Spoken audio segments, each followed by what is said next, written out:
In the Himalayan foothills, Kathmandu long has been a crossroads. Its streets and holy places filled with travelers en route to 1,000 destinations many may never reach.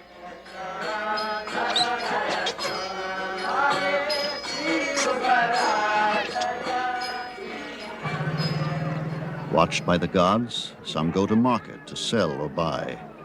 Some seek to earn a higher form in their next reincarnation. Some climb the steep steps to nirvana, hoping to escape the tumult of daily life.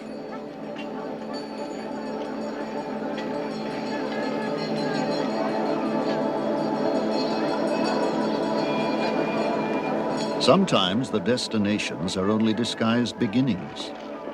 For Sir Edmund Hillary, first conqueror of Mount Everest, his greatest journey would only begin at the summit.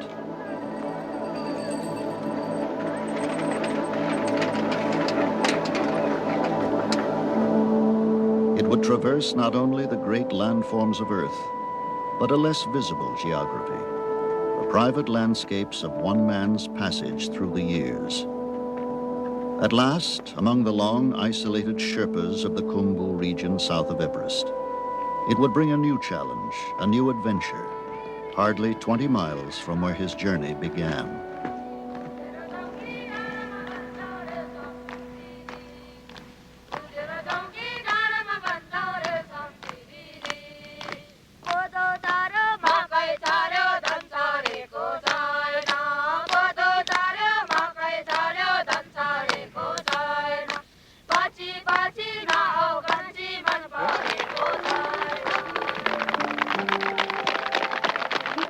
Today, Hillary is a folk hero in the Khumbu. With ceremonial scarves or katas, the Sherpa children honor not the great Sahib who climbs mountains, but the friendly giant who has brought them their first glimpses of a world they never knew. It has been a trade of sorts. In changing their lives, Hillary has changed his own.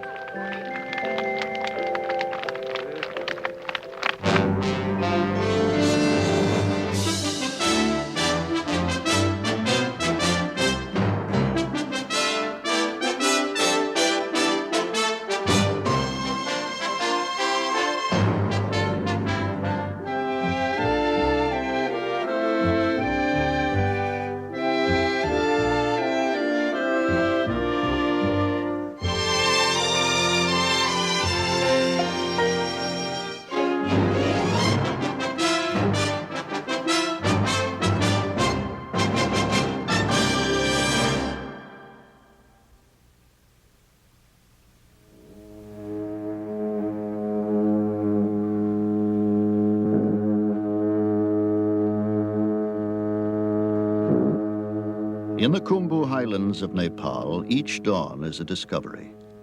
Again the peaks emerge: Amadablam, Kantega, Tamserku, Everest.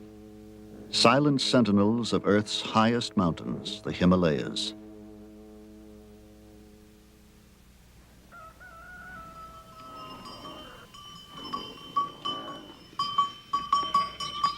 In the Sherpa villages of Kunde and Kumjung, by ageless habit, yaks and goats are sent to stony pastures, and the juniper smoke from 100 scattered fires carries morning prayers to the gods.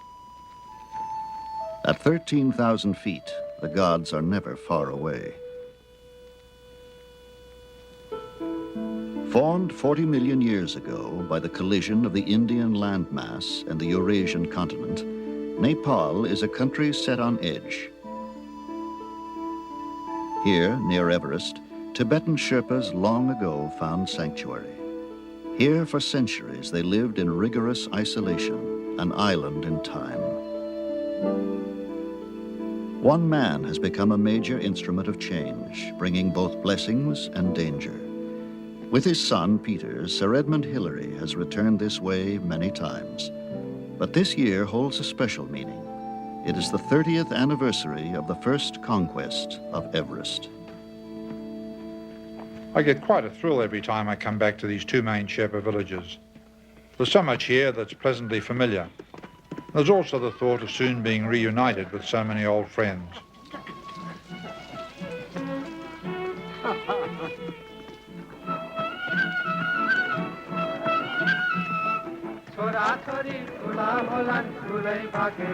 Again they walked the village lanes, welcomed by the greeting of clasped hands and murmured, "Namaste."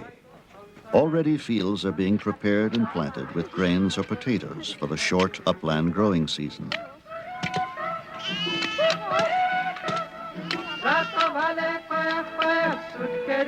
Across a wall bounds an old and irrepressible friend, Pudorje, Hilary's companion on many a climb.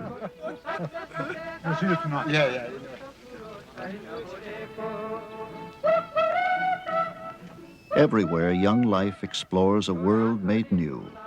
It is spring.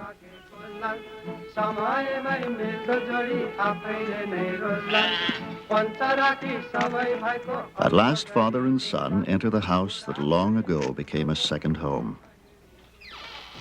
Oh, Aunt Julie, namaste. Very good to see you.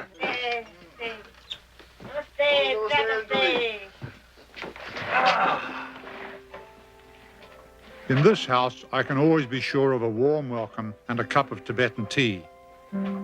Over the years, my family and I have spent much time here with Mingma Sering and his wife Angduli, and they are still my closest Sherpa friends. In daily tasks, Angduli endures. Having lost 8 of 11 children, she eagerly welcomed the Hilary family as her own. Upon the wall hang snapshots, fragments of life captured long ago. Hilary's daughters, Belinda and Sarah. His wife, Louise, and the children. Young Peter with protective God. Playful Belinda, the youngest child. Thank you, Aunt Julie. We Tibetan much logging. Children say all sweet tea. Sweet tea. Yes. Some maybe lagging, maybe not lagging. Lucky. Now a painter, surviving son Temba remains a victim of iodine deficiency, once common in the Khumbu. Hey, Timbo. What's that? What's that? Chumaluma? Yeah. Chumaluma. Everest.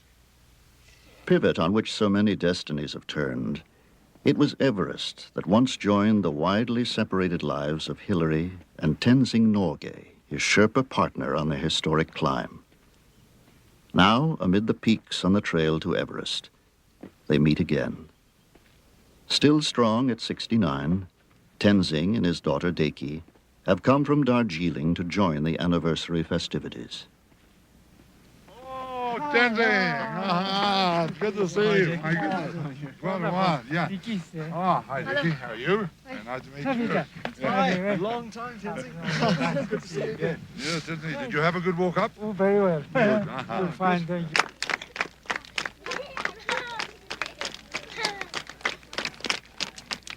In Britain today, there will be a more formal celebration, but Hilary and Tenzing have chosen to come here, not only to be honored, but to honor the families of so many Sherpas who have risked and often lost their lives on many an expedition.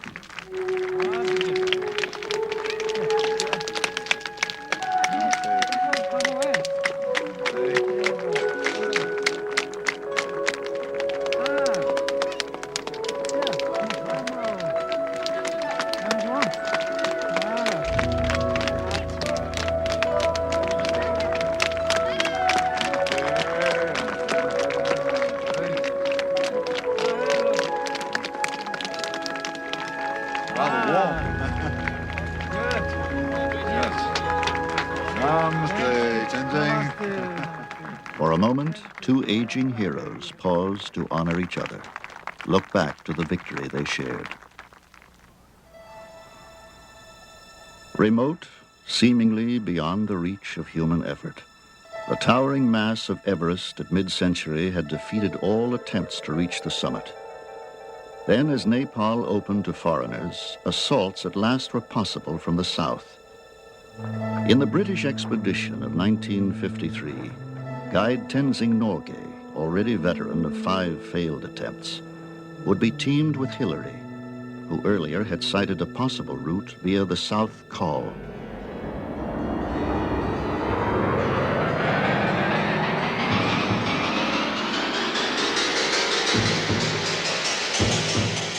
With the return of the first assault team, the challenge was passed to Hillary and Tenzing. The earlier team had reached a point hardly 300 feet below the summit. Now, exhausted and frozen, they were somber evidence of the tests that lay ahead. But storm intervened.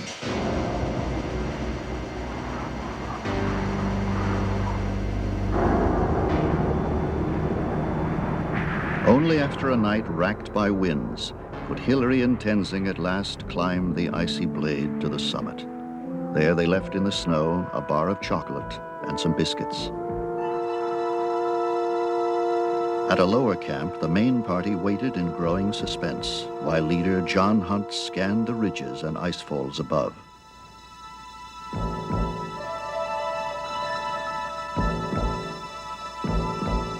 Then, at last, the returning climbers appeared, led by a teammate lifting his thumb in a sign of triumph.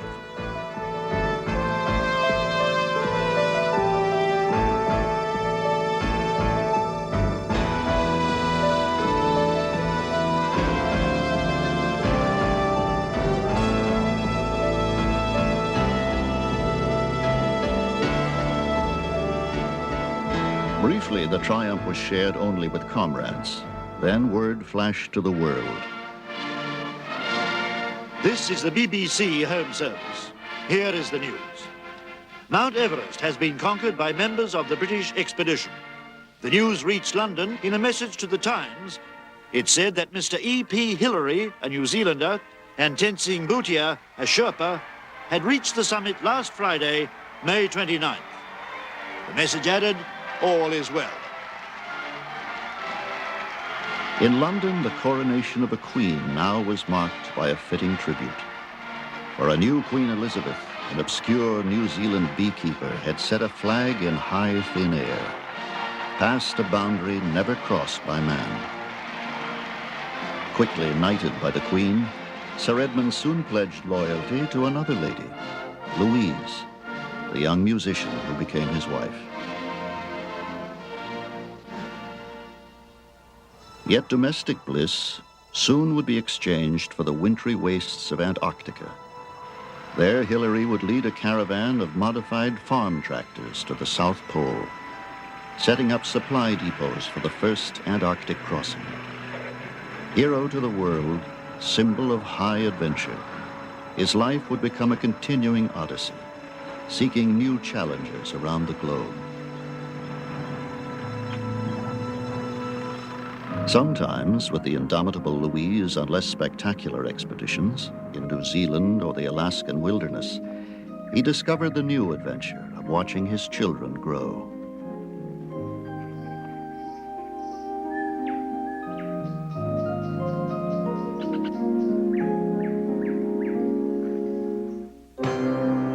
But always Hillary came back to Nepal.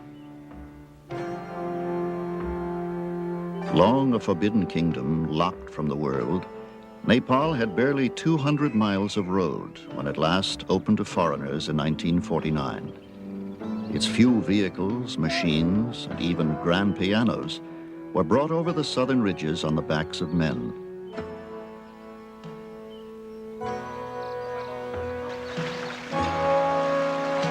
Its terraced uplands, built by the labor of centuries, were joined by a labyrinth of trails on which astonishing burdens were carried by the hardy hill folk or their caravans of yaks.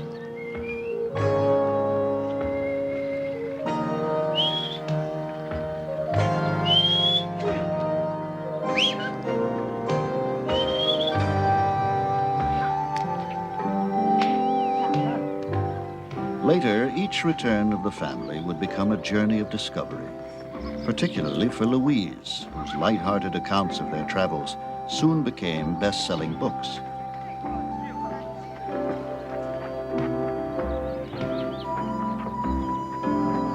Learning the country by climbing it, the children were taken by their father to see the great peak that had changed his destiny and theirs. For the first time, 12-year-old Peter would glimpse the mountain that one day would draw him like an inescapable challenge.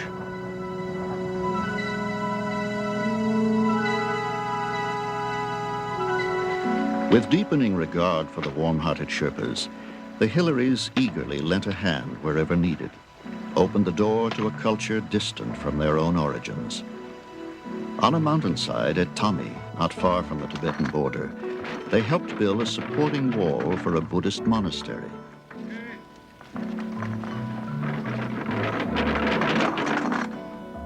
Its new leader was a 12-year-old boy, believed to be the reincarnation of a previous head lama, or Rinpoche. When I first went to the Himalayas, my major interest really was in climbing mountains. I got to know the local people, the Sherpas, and enjoyed them very much. And by spending time in the villages, it became impossible for me not to realize that there were so many things lacking. There were so many things that we took for granted in our society that they simply didn't have. And because I was very fond of my Sherpa friends, I had this sort of nagging worry all the time. Shouldn't we be trying to do something about the future of the Sherpas and to help them to withstand the changes that were likely to take place? Around Hillary, often watching, were the beautiful Sherpa children, open, quick to laugh, endlessly inventive in play. Yet untaught, their innocence one day could become a prison.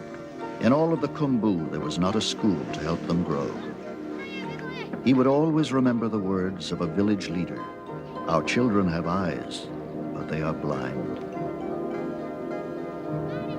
And it was then at that particular occasion that I decided, well, instead of sort of thinking about it for years and talking about it, maybe I should try and do something about it.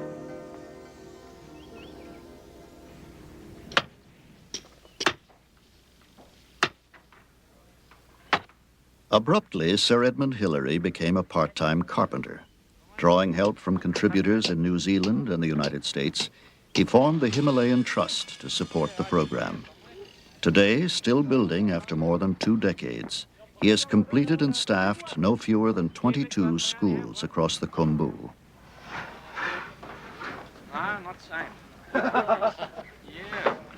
We have a good experienced team to do the job. My brother Rex is a builder by trade back in New Zealand, and he's come over here quite a few times to help on these projects. But without Mingma's organisation and authority amongst the Sherpas, I could have done nothing. The patterns of construction have changed little since the building of the first school in 1961. Some children help, some children watch, some children imitate. For some, classes have already begun.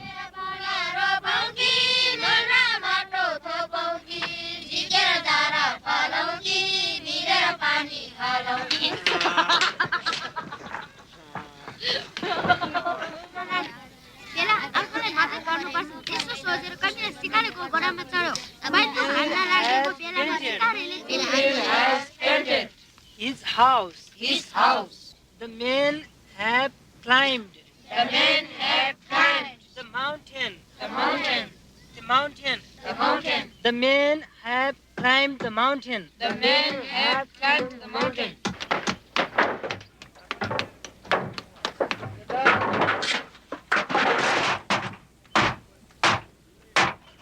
This is the thing I've always liked about the Sherpas. They always are prepared and know what they can do. They know that they don't have money, but they have the strength of their hands. In days gone by, even my own children, Peter, Sarah and Belinda, used to work in with the local children, carrying rocks and carrying chunks of timber, and I really think they enjoyed it. It's quite exciting to watch a school rise up from its foundations and to see the rock I used to climb being fashioned into schoolhouse walls. A rudimentary structure, unheated, dependent on natural light, the new school at Chondrikarka is a center of village pride. Quickly the people gather, bringing bottles of chang, the local spirits, for the celebration.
I always feel a slight degree of apprehension about get-togethers like these.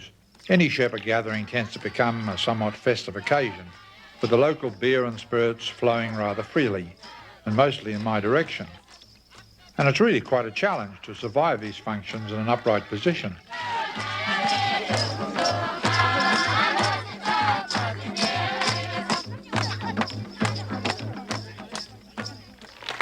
On behalf of the Himalayan Trust and all those who have helped build this school, I have much pleasure now in declaring the school open.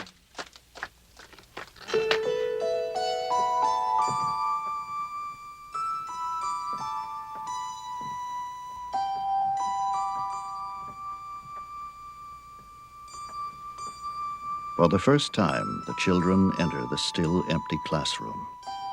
Here in this vacancy, each will embark on a new journey of discovery, find new mountains to climb. Today, across the Khumbu, the school bells ring. Many the empty oxygen flasks used by Hillary and other climbers.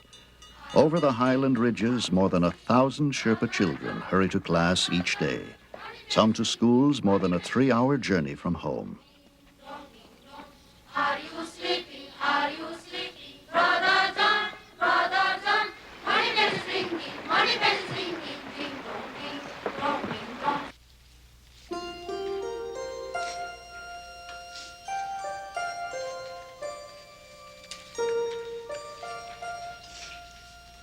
At Kumjung, Hillary remains close to its day-to-day activities, still enjoys visiting the first school he ever built, watching children draw pictures of a wider world they have never seen outside a book. Largest of Khumbu schools, with an enrollment of nearly 300, Kumjung has a proud record of outstanding students, some already entering leadership roles in Nepal. Square plus 1 square.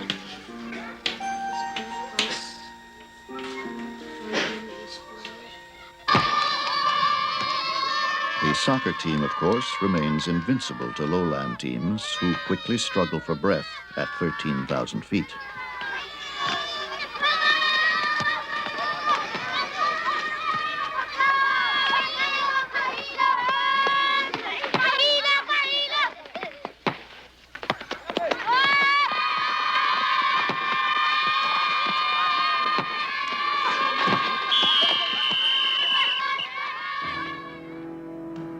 But schools are only part of a wider effort by Hillary and his associates. Under his direction, 3 landing strips have been carved on the mountainsides, ending forever the centuries-long isolation of the Sherpas.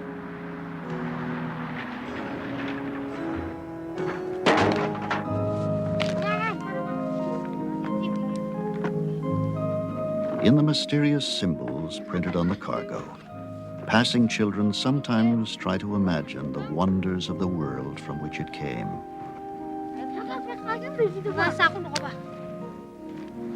Built by Hillary, scattered clinics and 2 hospitals at last provide medical care and have brought a new awareness among the Sherpas that smoky dwellings and lack of sanitation cause many of their chronic maladies. At Kunde, even the local lama has found a new trust in modern medicine.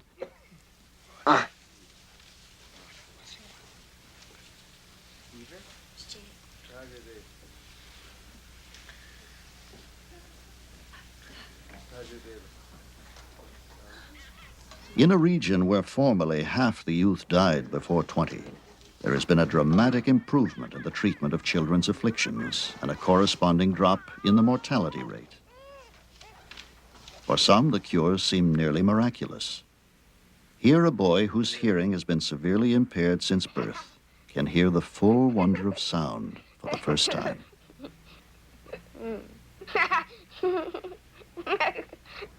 But as Hillary learned during the building of Faflu Hospital in 1975, preparations for errands of mercy are sometimes of little use. Eagerly awaiting the arrival of his wife Louise and young Belinda from Kathmandu, he learned that both had been killed in the crash of their plane shortly after takeoff.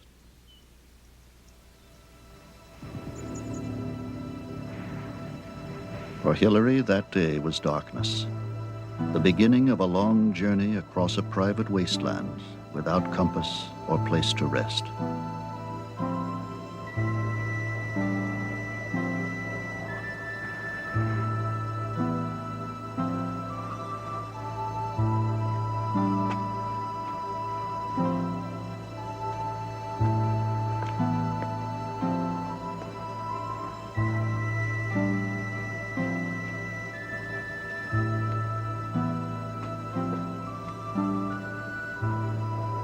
I didn't really know what else to do apart from go on building the hospital.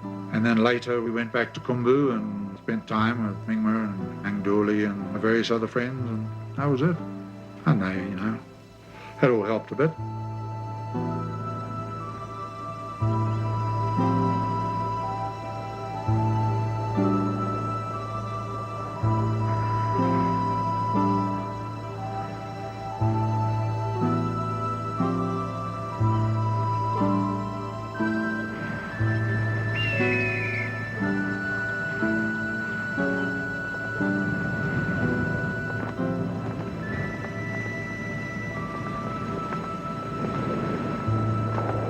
Shaken, Hillary went back to work, building new classrooms, adding to others.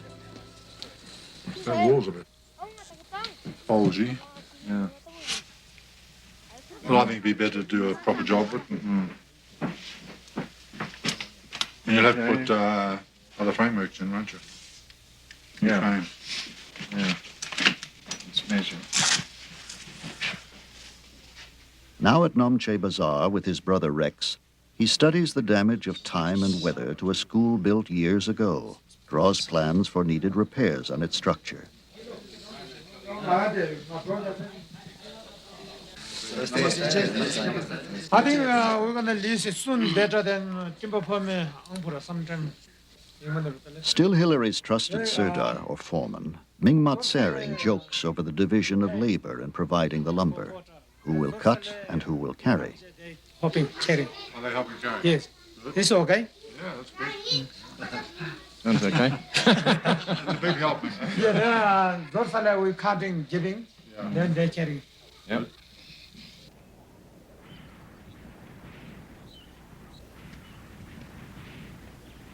Drawn closer by tragedy, Hillary and Peter each feel a renewed awareness of the risk that lies in every human attachment. Now veteran climbers both, often in personal peril, each has seen close friends and companions lost on mountain walls. Even Peter was nearly sacrificed on the soaring altar of Amadablam.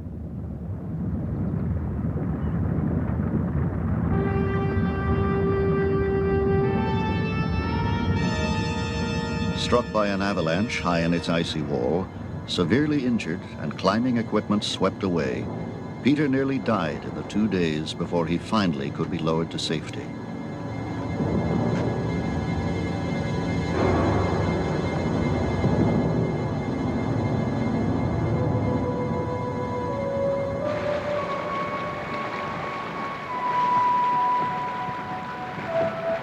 For Hillary himself, the summits have a new and poignant meaning.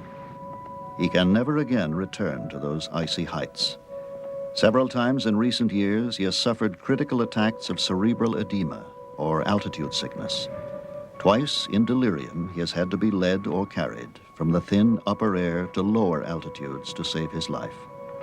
Today, the man who first climbed Everest must remain below 14,000 feet. But today, with Peter and Mingma, he will press the barrier, view at a distance the summit on which he stood 30 years ago. For at last, Peter is ready to answer the summons he first felt as a 12-year-old boy, staring in awe at the mountain his father had climbed. Already, Peter has begun preparations for an attempt on Everest by its formidable West Ridge. A geologic accident that became the highest point on Earth, Everest has long been a challenge to Western man. But to the Sherpas, the peaks were something else.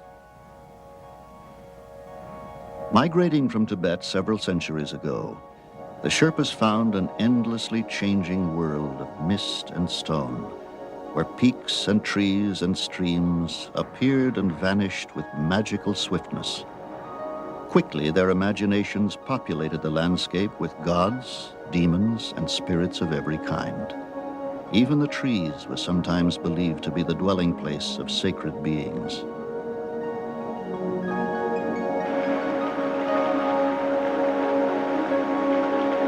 In a continuing dialogue with the invisible or disguised powers around them, they have given prayer 1,000 forms, 1,000 means of transmission, written on hand-turned cylinders and water wheels, printed on prayer flags and banners waving in the wind. Inscribed on shrines or chotans. Engraved on stone tablets or manis. Even on rocks in rivers and trailside boulders. Committed to the elements, it is hoped that the prayers will reach their protective gods. The sun diffuses the fading prayer, rain spreads it through the rivers, wind carries it to the heavens.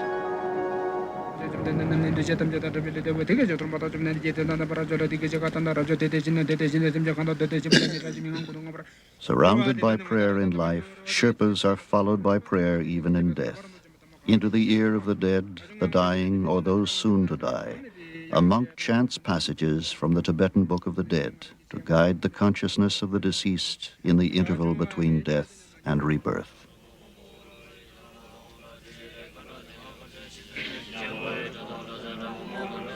Yet prayers must be learned and preserved by the living.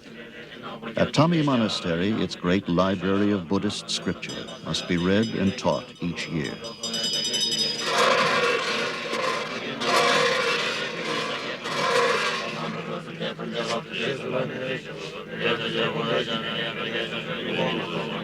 Once it was customary for one son in each family to become a monk. But with the growth of tourism, a young monk may well envy the Western clothing and wristwatch of a brother who has become a trekking guide.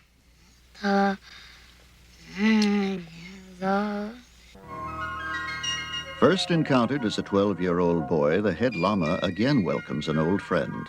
With Peter and Mingma, Hilary has come to help preparations for Mani Rimdu, a yearly Buddhist festival to protect the Khumbu. Namaste. I'm very well, thank you. Thank you.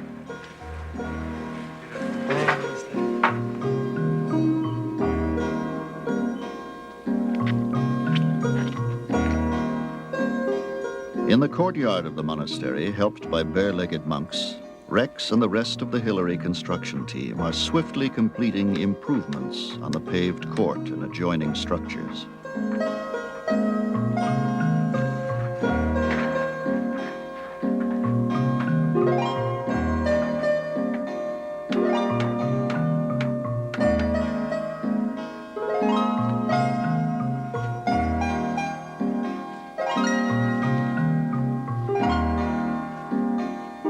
With time growing short, Hilary and Peter also join the crew.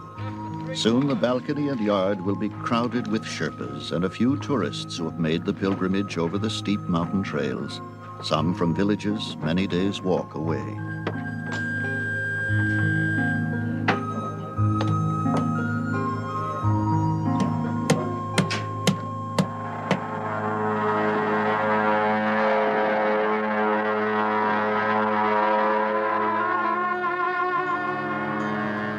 With the sounding of horns, the great cycle of dances begins. As in the religious mystery plays of the Middle Ages, the Sherpas act out their myths, make theater out of faith. Often using the symbols of ancient beliefs in magic, the dances again promise the victory of good over evil. In the Khumbu, every mountain has a spirit. Mani Rimdu exorcises the demons that threaten it.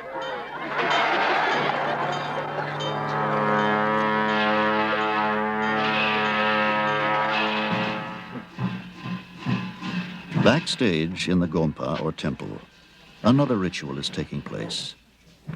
Donning the sacred masks and costumes, decorated with an array of mythic symbols, men are becoming gods. For a little while, they will become the holy figures invented by human need.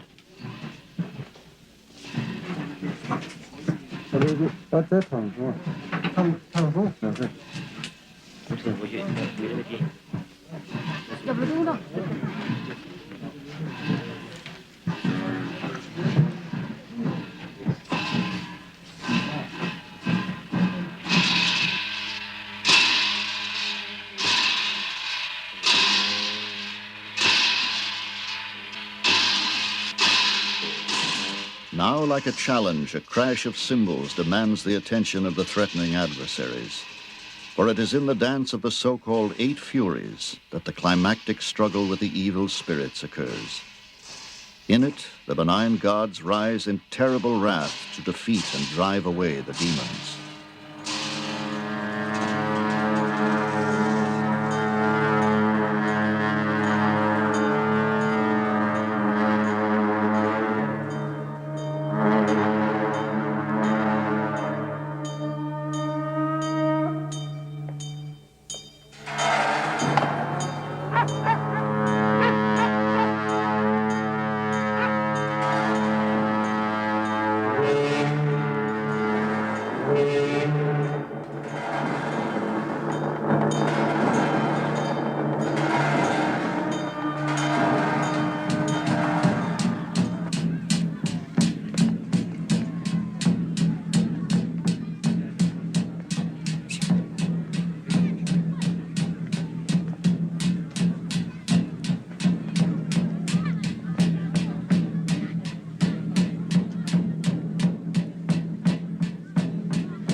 Once again, the protective gods disappear into the Gompa.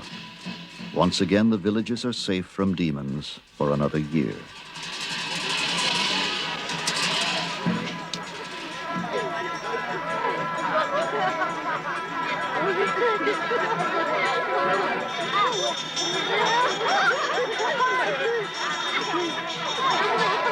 As always, the people form a line to pass the Rinpoche, bring gifts wrapped in ceremonial katas. One by one they are blessed, take a sip of tu, or holy water, with a sprinkle on the head, then taste a bit of tolma, made of flour and butter. The ritual greatly similar to Christian communion with its wine and wafer.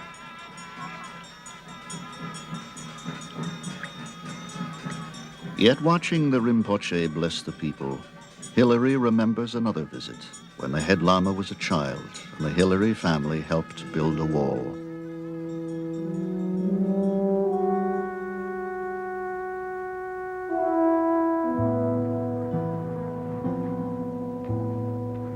On the western ridge above Kunde, Mingma's wife, Angduli, also remembers.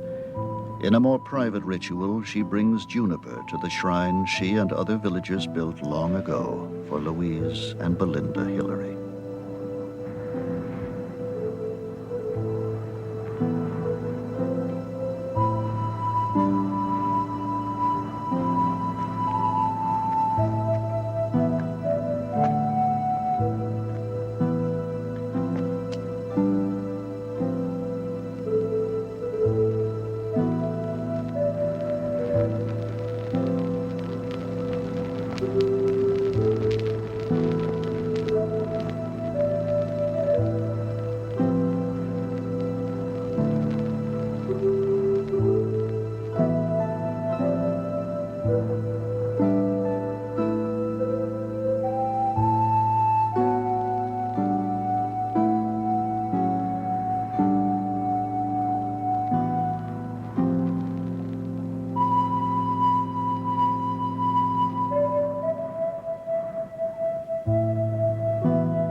Yet even the 8 Furies cannot protect the Sherpa villagers from the risks of change.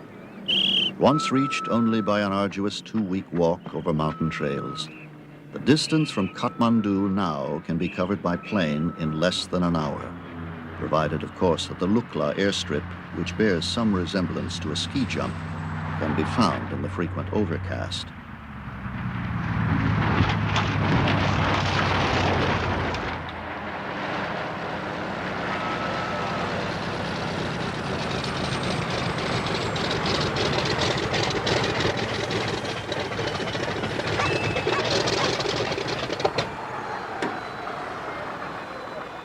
Speaking a dozen languages, tourists from Europe, Asia, and America disembark from the aircraft, pass through the villages, alarming small dogs, awakening the merchants, and delighting the local children who have discovered the blessings of balloons and bubble gum.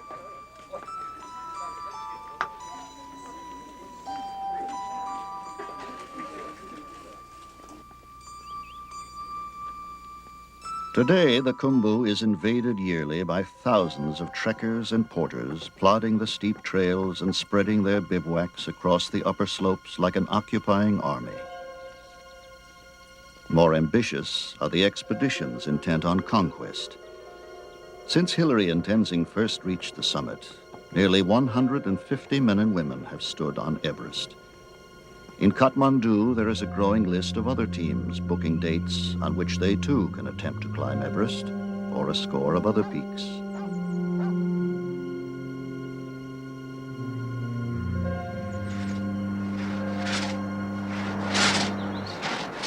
Everywhere the sound of the saw is heard. Hillary tells of its impact. I believe the problem of conservation in the Khumbu area is a very serious one indeed. There are literally dozens of small hotels being constructed with a view to supplying accommodation to walkers and trekkers and climbers. This has put a very considerable pressure on the local timber resources. In the old days, the Sherpas used to have very strict rules about where they cut firewood and how much they cut. And the whole society was well balanced ecologically. All that has changed. Nowadays, most of the upper valleys have been completely denuded, and many of the forests have been thoroughly thinned out. As the Sherpas are learning, their mountain homeland is astonishingly fragile. Not only in the Khumbu, but throughout Nepal, trees are being cut at a devastating rate. 1/3 the nation's forest in the last decade. Already, ravaged slopes are bringing disastrous penalties.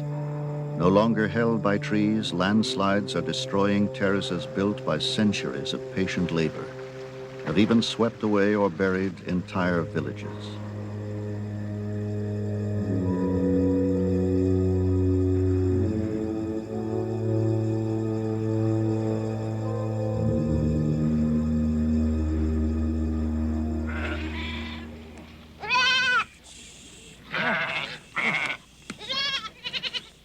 With the help of Hillary's Himalayan Trust, at least one resident is being banished forever from the Khumbu parklands.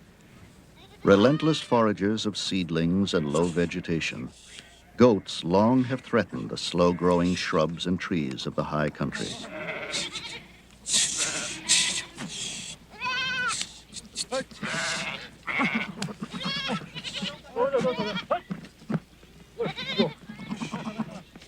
Now Hillary, too, joins in a great goat roundup with Mingma Norbu, warden of the Sagarmatha National Park on the flanks of Everest. From the scattered slopes, almost 500 goats at last are gathered near Namche Bazaar and driven to the less vulnerable lowlands in the south.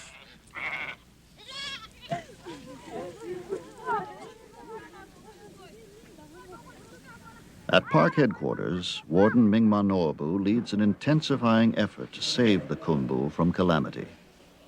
A student in the first school built at Kumjung over 20 years ago, he is a proud example of the education made possible by Hillary.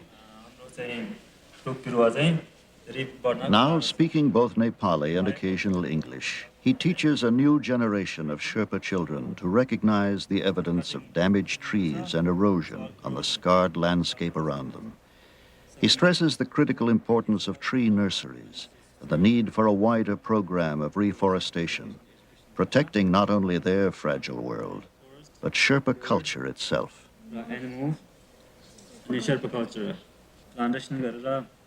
Celebrated in a museum photograph, the climbing of Everest by Hillary and Tenzing hastened the changes taking place in Nepal.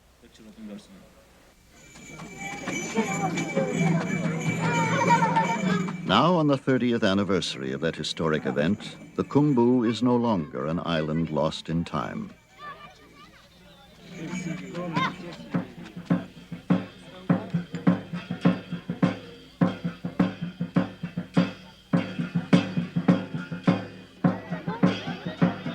Yet the past sends emissaries. Announced by the beat of drums, ancient protectors of their Tibetan ancestors appear amid the villagers assembled at Kongjung School. Believed to be the guardians of the four gates of earth, snow lions have come down from the icy summits to dance and cavort for the honored guests.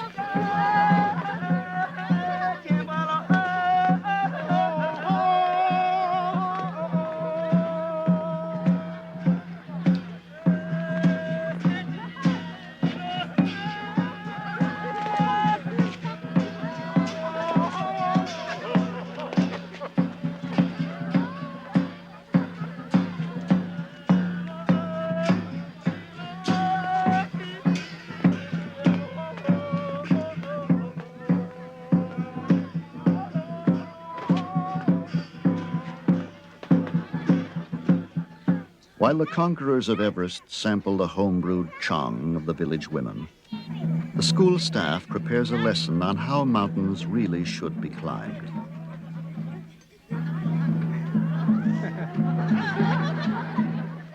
As the guests should know, a little chang steadies the nerves, helps blur the dangers and difficulties that lie ahead.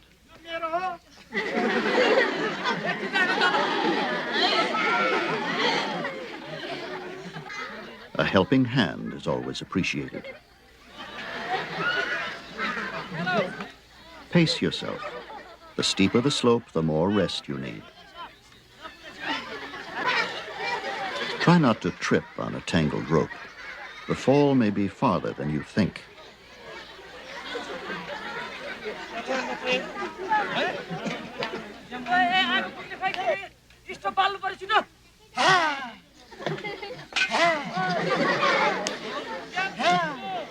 When altitude sickness strikes, a whiff of oxygen can work wonders.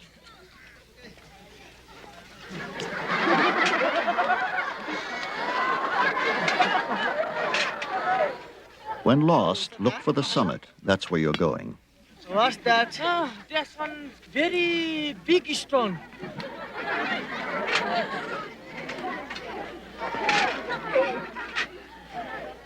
In the final assault on the last gale-swept ridge, don't lose heart.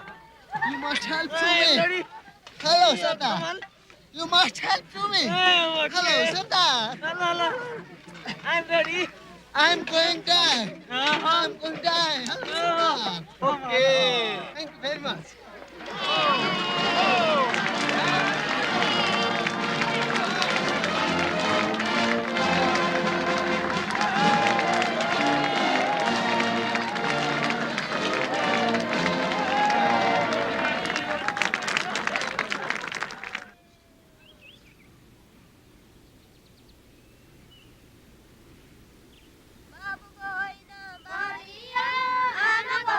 Celebrating one journey, Hillary begins another.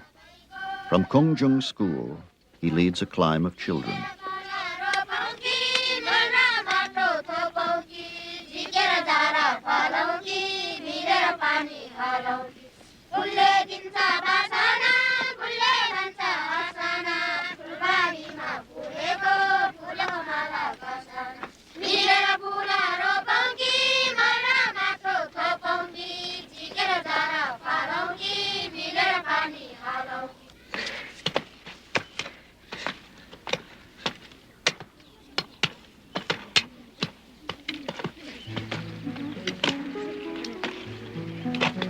Bearing seedlings of fir and rhododendron from Sagamata's nurseries, the students of Kumjung School are bringing back growth to the blighted slopes below Everest. Helped by Hillary as they commit roots to soil, they are part of a new children's crusade, not to seek redemption in heaven, but to renew life on earth.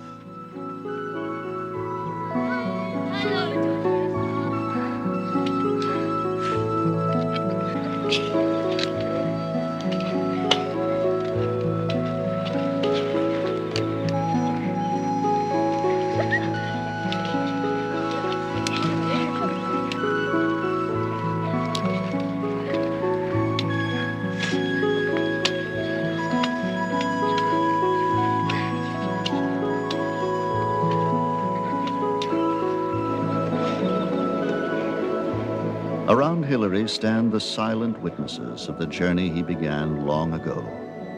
Amadablam, Kantega, Tamserku, Everest. A summit where he and Tenzing once left a bit of chocolate and a few biscuits.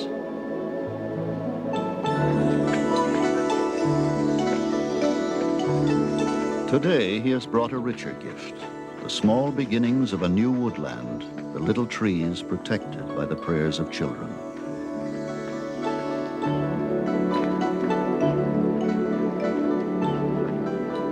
But the answer to prayers often lies in those who pray. In the opening minds of Khumbu's children lies a measure of their world to come.